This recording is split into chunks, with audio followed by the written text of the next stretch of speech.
the Lux Video Theater.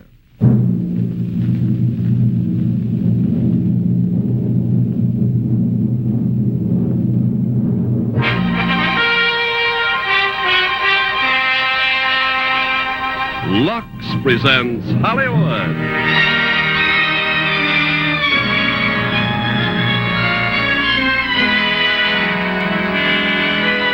From the entertainment capital of the world, Lux Video Theater presents Scott Brady and Phyllis Thaxter in Holiday Affair with Elliott Reed and Chris Olson. And ready to greet you here in our green room with these two special guests, Margaret O'Brien and Walter Brennan, is the celebrated actor Otto Kruger.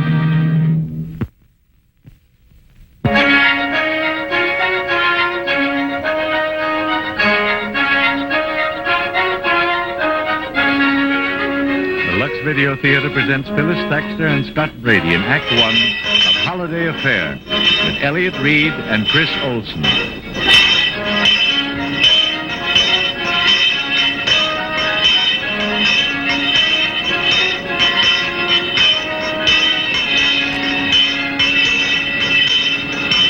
Thank you. God bless you. Happy Christmas. Same to you. Merry Christmas.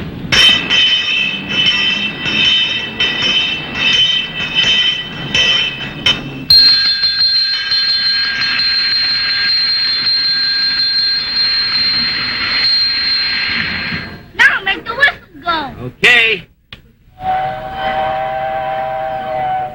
Now make it go again. Okay, right now, all aboard.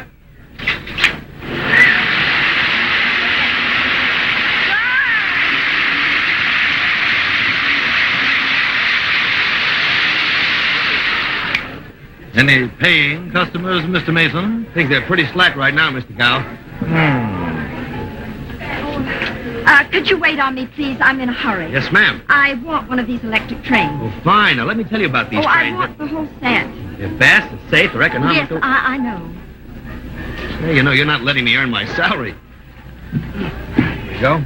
Let's see now. That'll be... $89.50 plus tax. I have the correct amount right here. Yes, ma'am. Well, we send it. Oh, I'll take it. And don't bother with any fancy wrappings. I'm going to rewrap it anyway. If you'll just give me a plain check, I'll pick it up at the call bureau. Yes, ma'am. I want to make a phone call. Yes, ma'am. Thank you very much. Pleasure. Come back again. Comparison shopper? Who knows? You'll know when she returns the trains. If she does, you're to report her at once. You know the rules, Mr. Mason. Yes, Mr. Gow, I know the rules.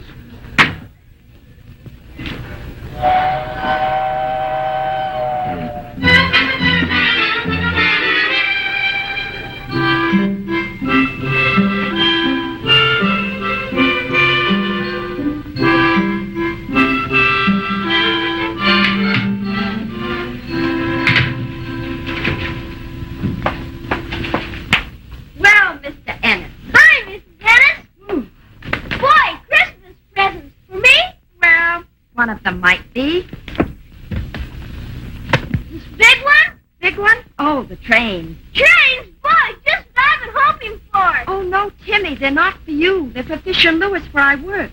I buy them from competing stores, and then we check them over to make sure our competitors aren't underselling us. Oh, but you know all that anyway. Did Carl call? He said he'd be right over. Oh. Well, then I'd better do something about dinner.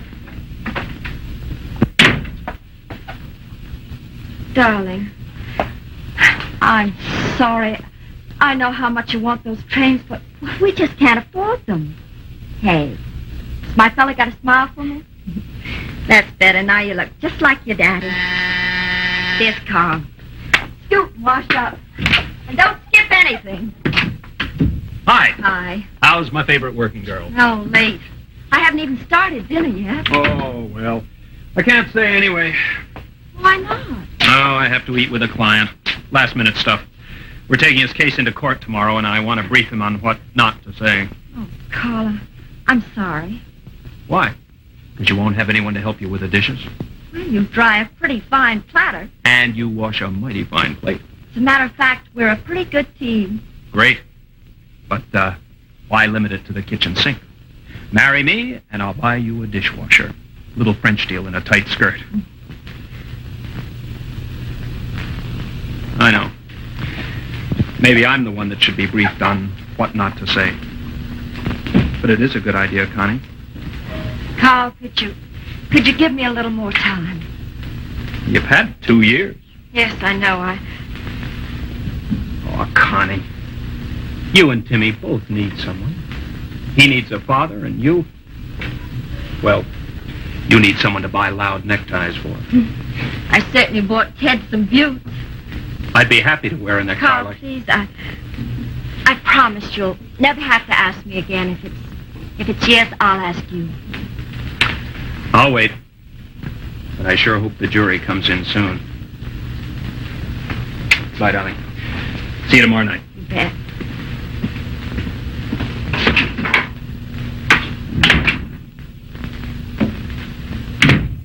Where's Carl? Oh, he couldn't stay. He had some legal business. Timmy, honey, you like Carl, don't you? Sure, why not? Well, he asked me to marry him again. Are you going to? I might. Oh, look, it really could be wonderful. We could be a real family. Yeah, I guess so. Well, we'll talk about it. Are you ready for dinner, Miss Dennis? Sure, Mrs. Ennis. If you marry him, you won't be Mrs. Ennis anymore. It's late. I better get dinner on.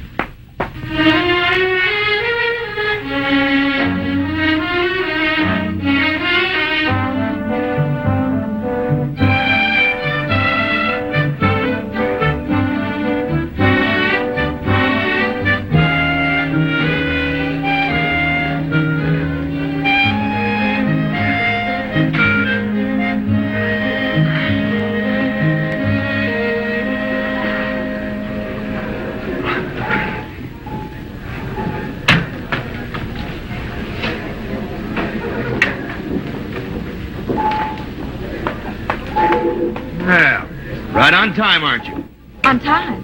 Well, you did come back to return the train set, didn't you? Yes, I did.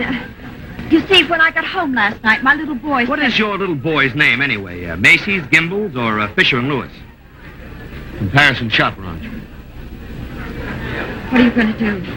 Well, first I just push this little buzzer right here, see? The store detective rushes up, he takes your picture, we send a copy to every department, and that ends your activities in this store. And I get fired.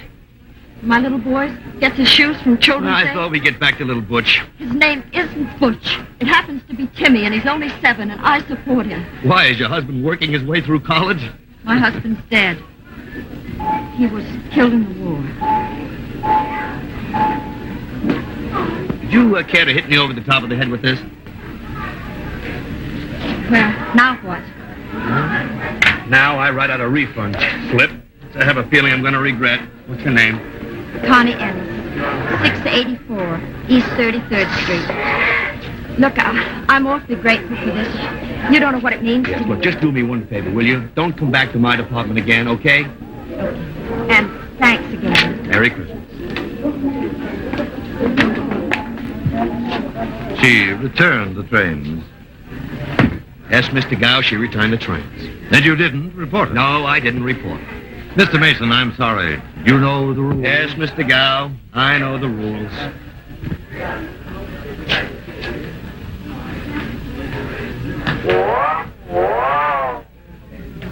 Yes? You advertised a union suit, ribbed cotton, fleece line, long sleeves. Darling, You remember.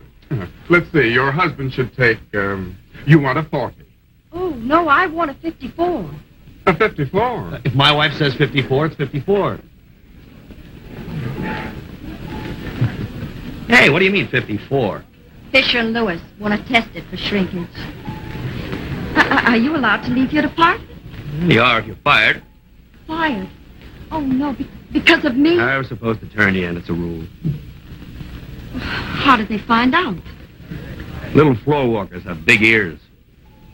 I'm sorry. Right before Christmas time. Is there anything I can do? Well, when I was a working man, I used to eat with the boys, but now I understand.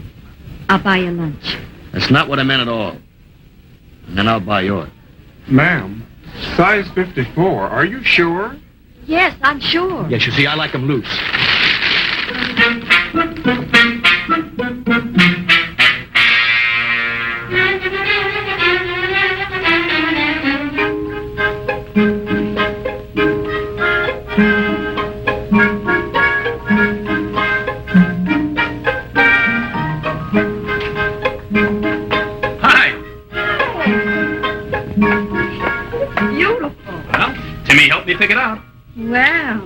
a mighty fine picker-outer. Where is he? Oh, he's in his room cleaning up. And the suggestion was his own. Christmas is sure getting close. What kind of a day did you have? Oh, hectic. I had to go to Crowley's to return some things. Oh, yeah?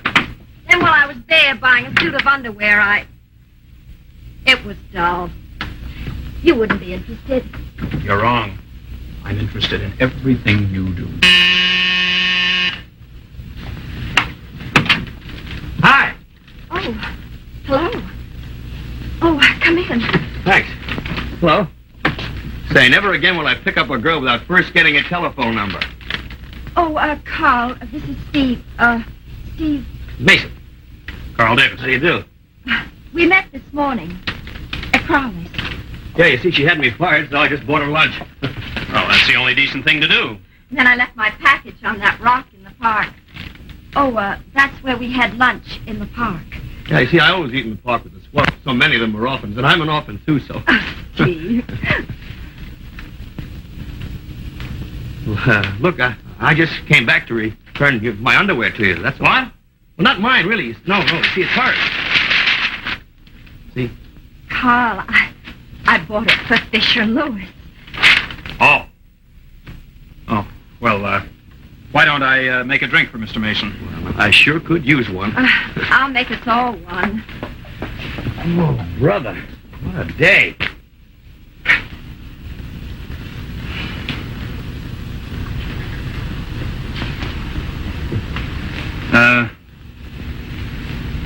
So we might have a white Christmas. That's right. Just doesn't seem like Christmas somehow, unless it's white. That's right. Still, we don't seem to get the big snows we used to. Yeah, that's right. It just seems to come down in slush now. Now, well, probably got something to do with the bomb. Hey, that's right. It's Ted, huh? Yeah. Tim's a lot like him, Connie says. Oh, Tim's our little boy. Yeah, I know. Oh? Never did know his father, did he? No. But Connie talks about that all the time. It's wonderful the way she keeps him, well, sort of alive. Is it? What? Well, hi. Now, you must be the Timmy I've heard so much about. I'm Steve Mason. Hi. Hi. Oh, I forgot you two haven't met. Oh, thank you, dear. Thanks. Well, how do you like the man of the house? Kind of looks like you. Nonsense. He's the image of his father. It could be. You work with Carl? Me? Oh, no, Jimmy. See, well, at the moment I'm, what I'd like to do is build boats. Boats? Uh-huh. Sailboats. I'm buying into a little boat yard out in San Pedro, California. I send him every penny I can save. When you get enough pennies, are Hey, you going Timmy, stop pestering Mr. Mason. I'm not pestering, Mom. Now, Timmy, if your mother says Oh, that... gosh, I'm not pestering. I'm just asking some questions, that's all. Now, Timmy, we don't want to have a scene, do we? Not just before Christmas, not with all those presents coming up. Mustn't forget those presents, son. What good are presents if you don't get what you want? Timmy, I don't want his presents. Just a minute, son. And I'm not your son. you go right to your room. Why, I only said I wasn't his son. Well, now, I think you just better do as your mother said. You let me go. Let go. You're not my father. Well, we'll talk about Carl, it. stop it. Let him alone. Of course. Sorry. Goodbye, Connie. Carla. You go right to your room, my young man, and no supper either. Go on. God. Oh, God. Yeah, I just come over to return a package. Look what happens. It had nothing to do with you.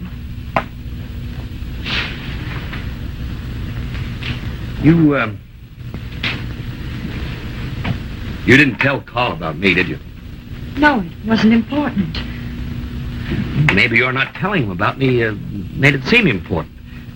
Maybe he was saying hands off to me by taking over with Timmy. Maybe that's why Timmy flared up. No. No, it was the train, that electric train. He thought I brought it for him. Well, I explained. I told him he had no right to expect it. Why shouldn't he expect a train? Because I can't afford it. Can't Carl afford it? I don't want Carl to buy it for him. Oh, no. No, that would end it all, wouldn't it? That would sort of move Carl into the family. That would end things the way they've always been, and you don't want that, do you, Tony? I don't know what you're talking about. I do. I knew it in the park this afternoon. No, we talked for almost an hour, Connie. And what did you tell me about yourself? Nothing. All you talked about was your husband, Ted, the way things used to be. That's what I mean, Connie. You don't want to change. You want the status quo, and if you can't have Ted, you'll make Timmy do. You must be out of your mind. Well, you can call him the man of the house, pretend he looks like his father. You can comb his hair the same way. Connie, you can't live with ghosts. You know everything, don't you? You talk to a girl for an hour in the park and you know everything? Well, put this in your teacup, mister. I'm going to marry Carl. I'm going to tell him so tonight. Okay, I can take a hint.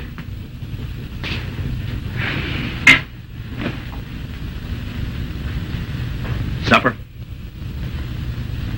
Good girl. Steve. I'm sorry. I didn't mean to lose my temper. That's okay, Connie. Bye.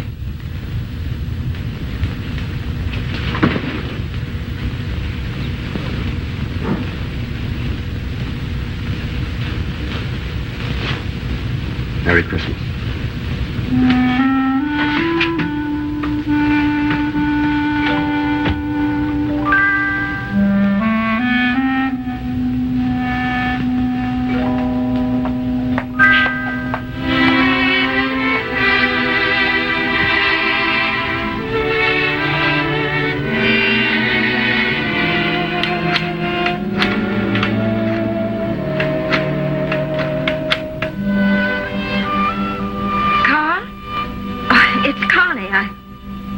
Be home by now. I just, Carl,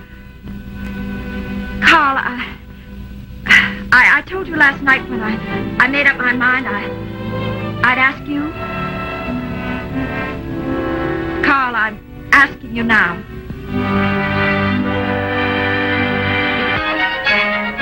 Lux Video Theater presents Scott Brady and Phyllis Thaxter in Act 2 of Holiday Affair with Elliot Reed and Chris Olson.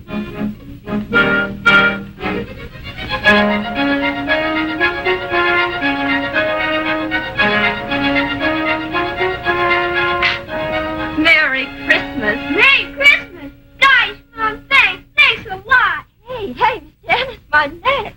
Boy, Mom, you sure fooled me all right, making me think I wouldn't get it, and then... What? Look, I got it almost together.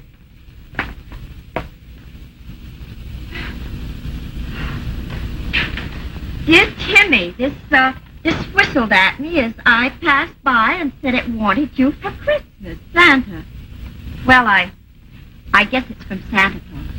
Oh, Mom, Merry Christmas, Santa Claus. No, Timmy, I didn't get you the train. You didn't? No. Carl? No, I'm sure it wasn't Carl. Then who? Well, only one other person knew you wanted the train for Christmas. Steve. Mr. Mason. I knew it, Mom. Just that one time I knew he was swell. Yeah, but how am I going to thank him? I'll see if I can get him on the telephone. You sure you know where he lives? Well, he happened to mention it the other day.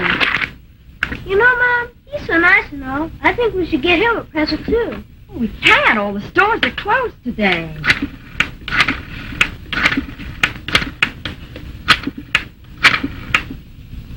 Hey, Timmy, those are Carl's. And besides, the wallet has his initials on it. And the key ring, too. Not on the tie. Well, Beaumont Hotel, Mr. Steve Mason, please.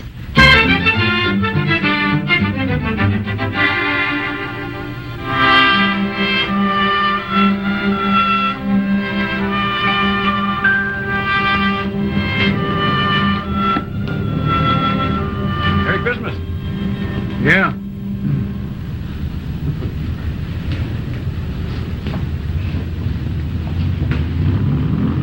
Merry Christmas. Well, hi. Where's Timmy? He's with his grandparents, my husband's mother and father. Yeah, I checked out of my hotel. How did you find me? Well, the hotel clerk told me you were going to have Christmas dinner with an orphan. No thanks. Okay, next question. Why'd you find me? Well, believe me, it wasn't because Timmy sent you a Christmas present. For me? Wow. Hey, Mac. Me? Yeah. Now, no real gentleman ever appears in public without a tie. And Merry Christmas. Thanks.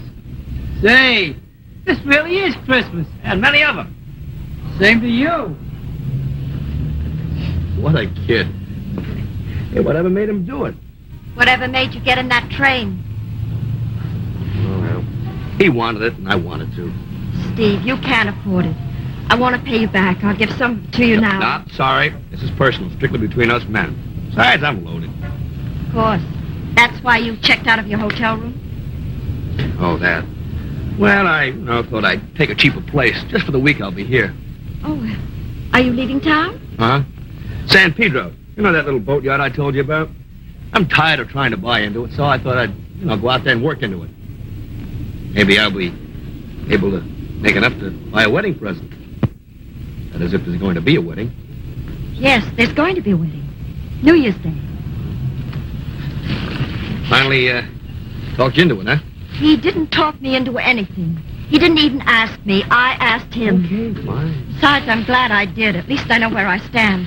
With Carl, I feel safe and secure. Oh, cut it out, will you, Connie? Come off it. Look, you were married to a man that you were in love with. And you ought to know that being loved doesn't mean safe and secure. It means being ready for anything, all the surprises, good and bad. I don't want any more surprises. Every surprise isn't a telegram from the water pump. I'm sorry. I didn't mean to hurt your feelings. I knew I shouldn't have seen you again. Well, you won't anymore. I'll be in California next week, so you can just stop worrying about it. I'm not worrying about All it. right, then Carl can stop worrying. Look, since we're not going to see each other again, you can at least have the decency not to be annoying. Are you the man that gave a man a necktie? That's right. Well, he said it was very nice of you, and he wanted to give you something back. Well, gee, honey, thanks. Now, you go tell the man I said thank you, will you? I can't. He had to go to Brooklyn. Devil. Salt and pepper shakers. Just what I needed. No, honey, bye. Have a nice, safe, secure life.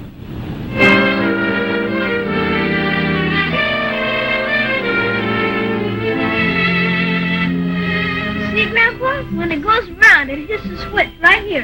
And that's what makes that signal go. You see? What they won't be thinking up next. You want to try it once? Yeah, let's see.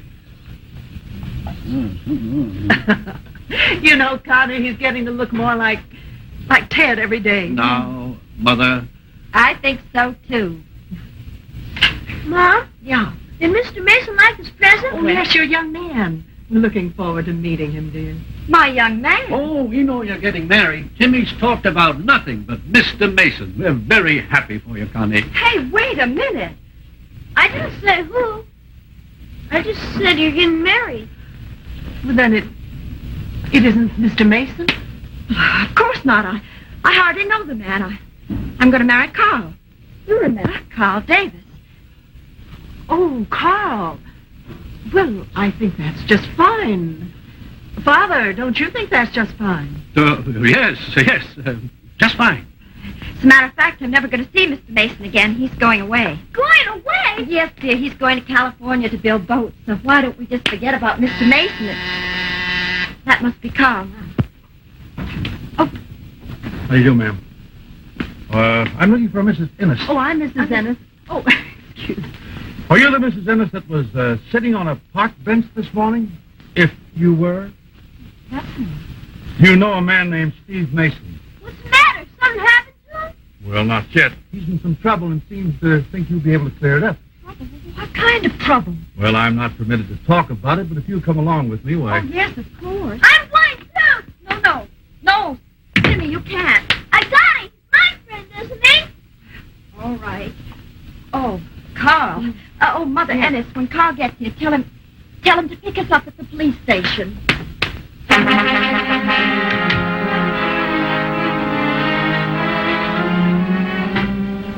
Shortly before 9 a.m., a Mr. Mervyn Fisher was hit in the head in the park, tied up with a necktie, robbed of $114 in cash, and a pair of silver salt and pepper shakers. The gift was at in Flushing.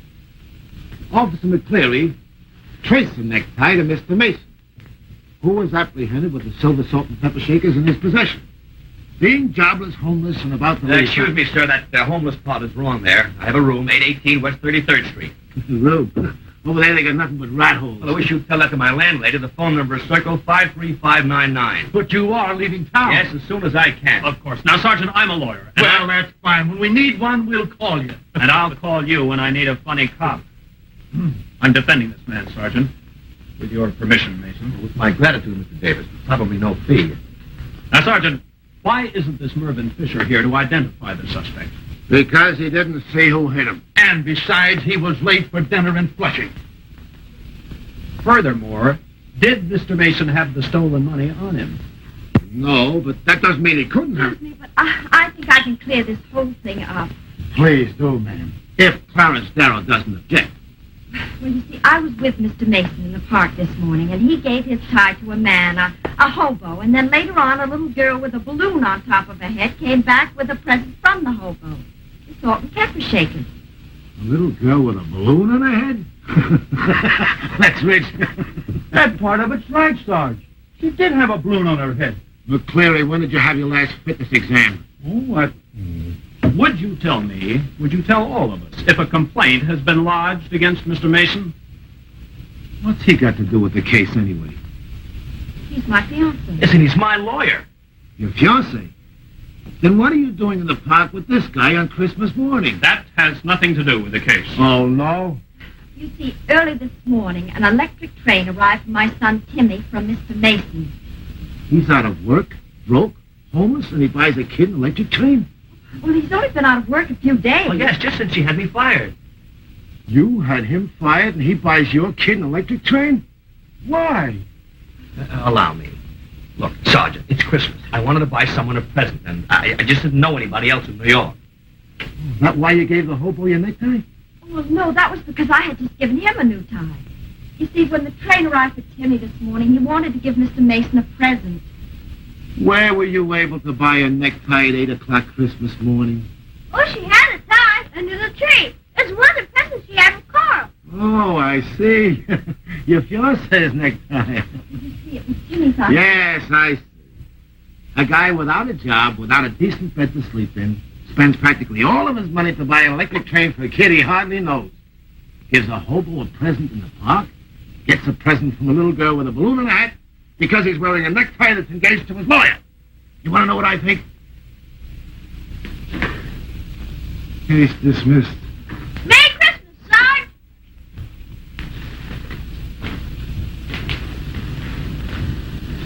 McCleary. I want to talk to you. Then the mother of the little boy shook her head and said, "Johnny, if you eat one more sliver of turkey, you'll burst." And Johnny said, "Okay, Mom, pass the turkey and get out of my way." More turkey, darling. Not me. Oh, Father, you've had 3. 4, and I can use them. I need strength. I'm going to make a speech. Oh, no. Well, good. To you, Mother, and the 35 years you tried to prove I couldn't get along without you, which I couldn't. For 35 years, all of them good, even the bad ones, because you were with me. Carl, you just be as happy with Connie as I've been with Mother. That's all. No, that is not all. I have a brief statement to make. Well, this is the happiest Christmas of my life. And it's only the beginning. I've never had a family of my own. From now on, I'm going to have a wife and a son. And, if Connie will let me share them, a wonderful mother and father-in-law. And, Steve, we wish you luck in your new job in California. And we're glad that you're not spending Christmas alone, but that you're sharing our dinner with us. Yeah! Thank you, Carl. Now, Steve's turn. Oh, no. Sure, come on, Steve. Steve, you must have something to say. I really hadn't planned to say anything, Connie. Okay, you asked for it. Well, first of all, I'd like to say that I think that Carl here is just about one of the nicest fellas I could ever hope to meet. Well, But I think that you ought to marry me. Father, why don't we go get the coffee and the dessert? I'm sorry, Mrs. Ennis, but I really don't think anybody wants it just now, dear. Now, maybe you think it's wrong of me to speak in front of Timmy this way, but I don't see how it can harm the boy to know that two men like his mother, and maybe it's in bad taste to speak in front of Carl. But would it be better I sneaked around and tried to get Connie behind the kitchen stove? I don't think so. And if this is biting the hand that fed me, well, look at my problem. Well, I've walked out of Connie's life a couple of times now, and each time something brings me back. A forgotten package, a train, a cop. Accidents. I'm afraid I can't keep counting on accidents. Besides, I believe that when a man is in love with a girl, he's got the right to ask her to marry him. Any girl. Anybody's girl. Well, what do you say, Connie? I think you better get your hat and coat. It's a fair answer to a fair question. Wish you all a very Merry Christmas.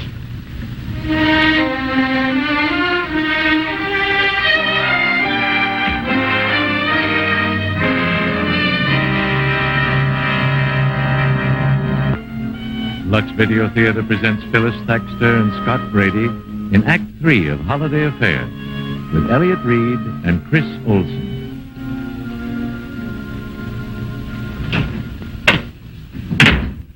Sorry, darling. Not a sign of Timmy. I covered the whole neighborhood. Oh, it's been 3 hours. Where could he be? Oh, darling, wherever it is, he'll be back.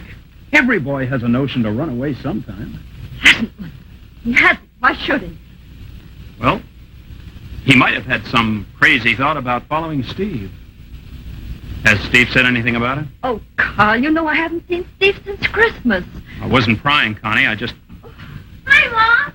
Timmy! Oh, Timmy, I'm so glad to see you.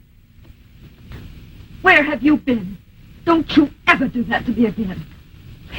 Come right in here and sit down. And start talking fast. No, Tim, nobody's mad. We just want to know where you've been for 3 hours. Oh, the Crowleys. How? Department store? But that's miles away on the other side of town. Could have been killed. Yeah, but I wasn't. Gee, that Mr. Crowley sure is nice. Mr. Crowley? Nice about what? About taking that in my train. But, honey, why? It wasn't fun anymore. You loved it so. It cost too much. And Steve doesn't even have a job. And he's got to get to California. So, Mom, would you give this to him? Please? All of a sudden, I've got a big grown-up boy. Mom, he might not even have enough to eat. So could you give it to him right away? Timmy, we don't know how to reach him. If we even had his telephone number, we... Circa 53599. Oh, remember, he told us so at the police station. Timmy, I don't want to leave you now. I'll go to bed. I'm tired. I walked an awful lot. Mom? Yes, dear. Just tell him I like him, even without a train.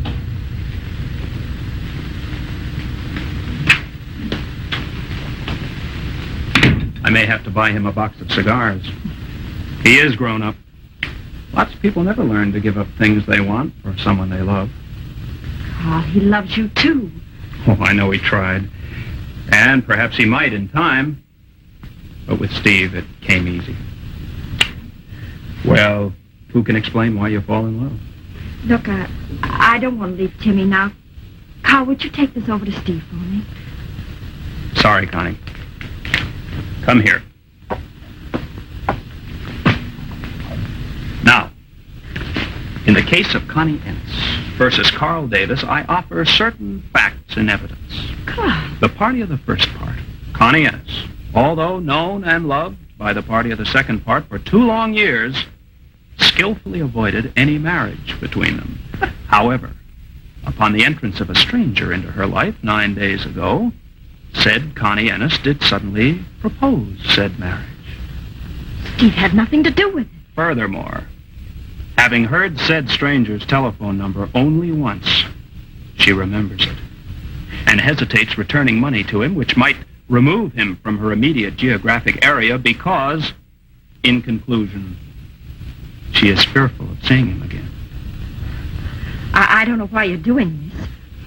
The facts are plain and must be faced by the parties of both parts, however reluctant they may be because of their affection for each other.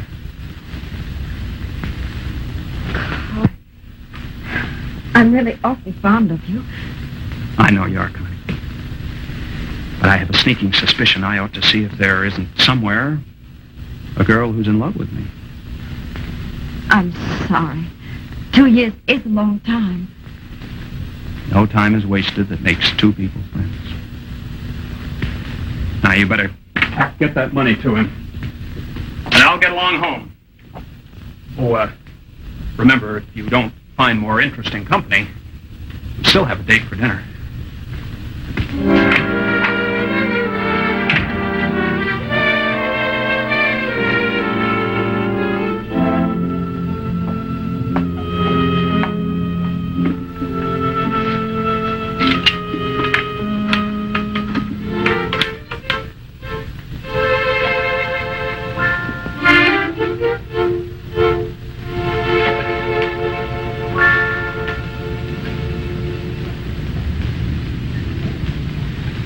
Hi. Would you ever go home? Sure, but I come back again.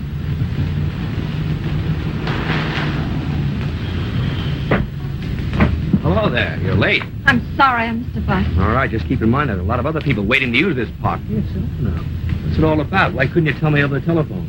I had to see you.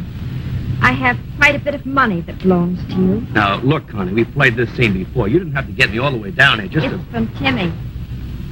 He took the train back all by him You did? Why? because he knows you need the money, and this is his way of telling you he loves you. What a kid. I guess this seems to start the new year off right for all of us. Timmy starts off with a good deed. I start for California. You and Carl start along and... Carl and I aren't starting anything. We're not getting married. Guess that's sort of my cue to step in, huh? I'm not going to, Connie. Nobody asked you to. Wouldn't you like to know why? Well, I'll tell you anyway, even though you've heard it before. You don't want to be in love, Connie.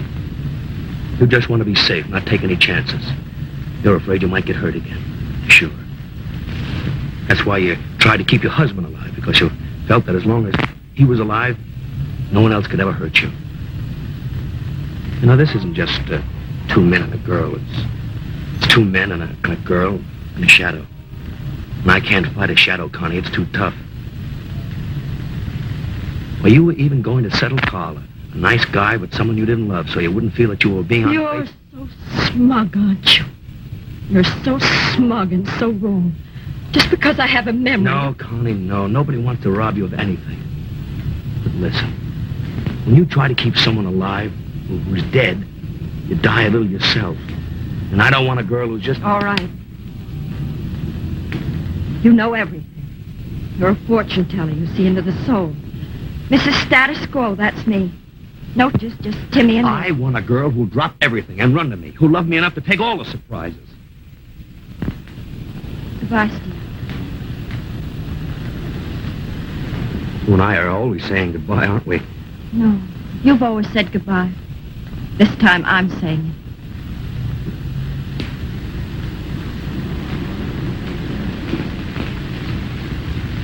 Went away angry, huh? Good sign. Why don't you go take a fitness exam?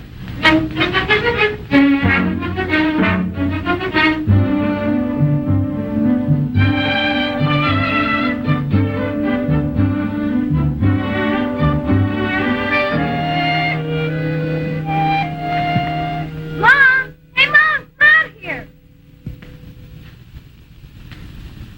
Hey! My lipstick! Not mad, are you? No, not really. You know, your printing's improving. Here. Now stand still. What are you doing? Oh, just combing your hair differently. You know, that's not bad. But you always said that. We don't always have to do everything like your daddy. He was he, and you're you.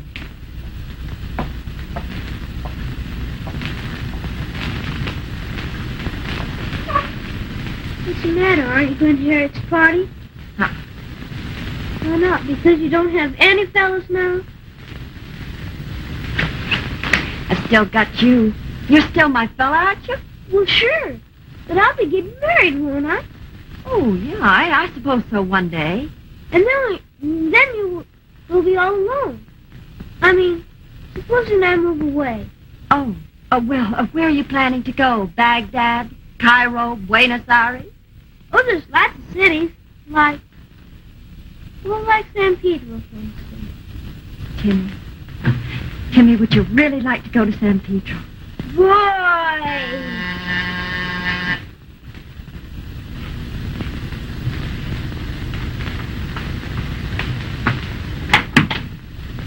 Oh, Steve! Hi, Jimmy. Steve! Hi. My landlady gave me a message when I got in. Said it was very important, so I hustled right over. What are you talking about? What message? Your message to come over as soon as I could. My message? Well, that's crazy. I didn't call you. You didn't? Who did? Excuse me, I gotta go brush my teeth. Well, no harm done. Just one stranger, friend to another, you know. Well, Connie, if you ever need me, you know. Well, as long as you're here, you would. Might help me with the packing. Packing? Yes, and I hope you really like surprises. I went shopping this morning, all by myself. New York to San Pedro, California.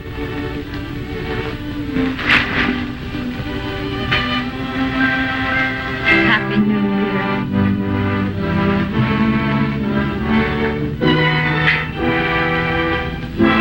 Happy New Year. Happy New Year.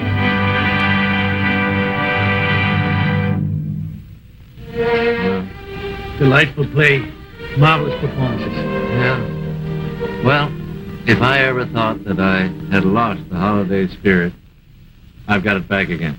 Well, I don't think any of us ever lose the holiday spirit. Well, I sure haven't, Otto.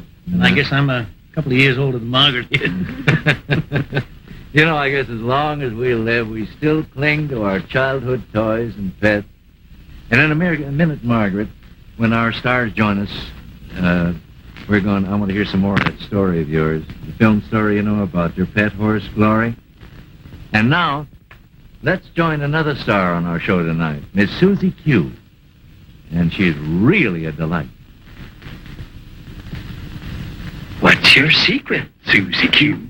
The boys all seem to go for you. It's true the boys all like my style, but the secret is my winning smile. I used to sit home discontent till I discovered Pepsodent. You'll wonder where the yellow went when you brush your teeth with Pepsodent. Only Pepsodent has IMP, the most effective cleaning action. See? It cleans the stains and film away while Iridium fights tooth decay. You'll wonder where the yellow went when you brush your teeth with Pepsodent. It tastes good, too, so fresh and clean, and that clean taste really lasts its keen. And while it makes your smile a rave, it also makes your breath behave. So start going steady right away with Pepsodent. Get some today. You'll wonder where the yellow went when you go steady with Pepsodent.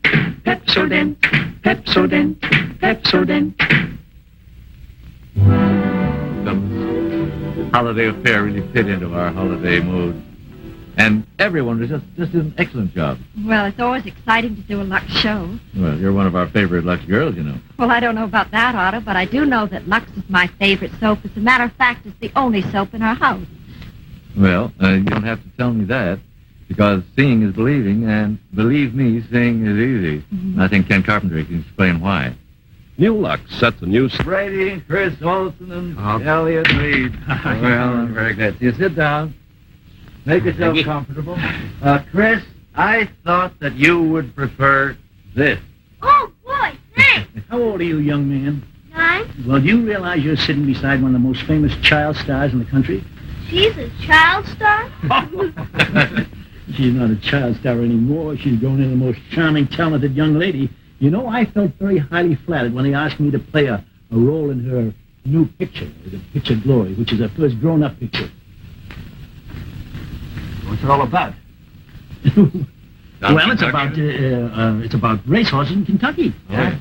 That's where they say the grass is blue, but I don't believe it. Oh, well, when you see Glory, and you will, because Dave Butler was here 2 weeks ago, and he told us how in Superscope and color that they captured all the beauty of that great southern state. Yeah, but you should see Margaret trying to fight off all these handsome young men. Well, you should see how Mr. Brennan has to fight off Charlotte Greenwood, who plays my grandmother. Say, we do have some darn good brawls, don't we? Yeah, we got a pretty darn good brawl in the sample of our previews. Let me run it, will you? Yeah, I'd like to see it. Luke Colt is born. Margaret and her grandma have been waiting for this poll very hopefully because they expect it's going to get them back in the chips again. And when they hear the news, why, they all rush down to the stable.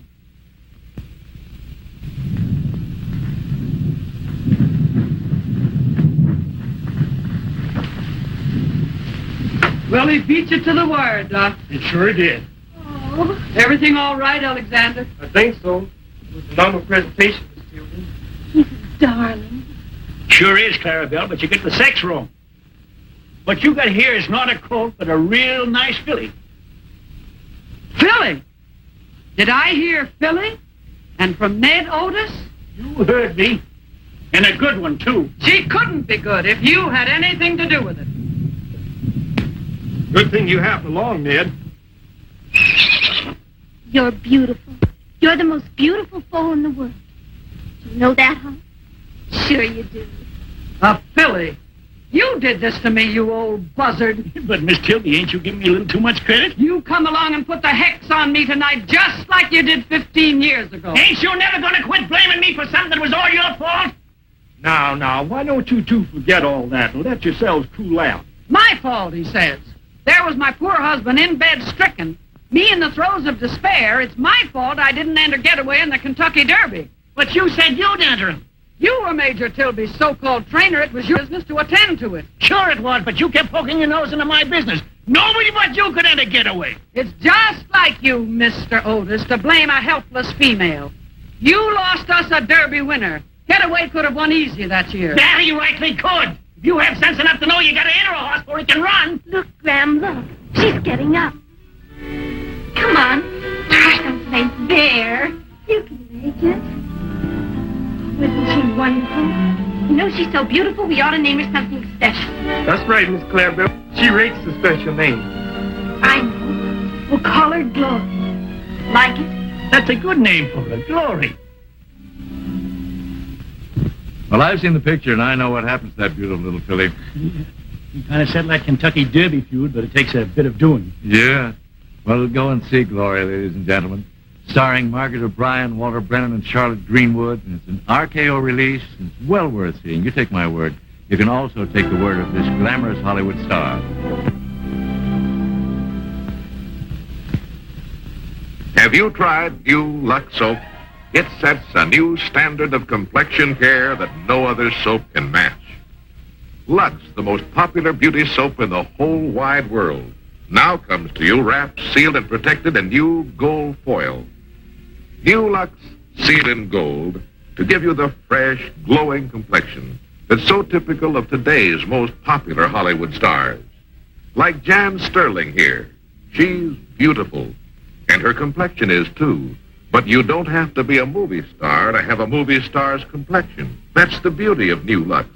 Your skin can be young-looking, radiant, alive, glowing. Lux Care can do for you what it does for Jan Sterling and 9 out of 10 Hollywood stars. There's a wonderful difference in new Lux. You'll smell the difference. An enchanting new Lux fragrance, as carefully protected as the finest of French perfumes. You'll see the difference in new Lux. See its dazzling whiteness. You'll love the way your skin looks when you use Lux regularly. New Lux in Reynolds Gold Foil is a fabulous improvement over toilet soaps wrapped in ordinary paper. Get New Lux in Gold Foil tomorrow. Now in stores everywhere. Say, Otto. Yeah? The big winners of the third Lucky Lever $100,000 sweepstakes were announced this week. Oh, yeah, so I was told. Well, who won the $25,000 first prize? Now, the first prize was won by Miss Ramona Mitchell of Dodge City, Kansas. Wonderful. And the $5,000 second prize was won by Mrs. William Conray of Louisville, Kentucky. To fill up their Christmas stockings. I should say. And, well, from Video Theater to both of those ladies, hearty congratulations. Our congratulations to all the other winners, too. $100,000 worth of prizes went out, you know. Say, Otto. Yeah. RKO's night song. What kind of a card is this? Oh, these are the Christmas presents for our audience for next year. Oh. Yeah, these are the fine motion pictures that you'll see on Lux Video Theater on every Thursday night in the few weeks to follow. Now, for instance, here is UA's Witness to Murder. Here is Universal's Hired Wife. Here's Warner Brothers, The Unfaithful. The Star, The Steel Trap. And here's Paramount's Hands Across the Table. Boy, what a list of great stories. Yeah. Well, which one of these stories are you going to have on next week, Otto? Oh, that's over here. That's called Cover Up, and that stars William Bendix and Steve Brody with Jan Howard. Will Bendix will play the part, ladies and gentlemen, she created in the picture. And we know this is going to be, well, a fine way to start the new year. And we also have another preview of the week for you, and our special guest will be Diana Douglas. It's nice being with you. And now on behalf of all of us, this is Otto Kruger, wishing you a very Merry Christmas and saying good night to you from Hollywood.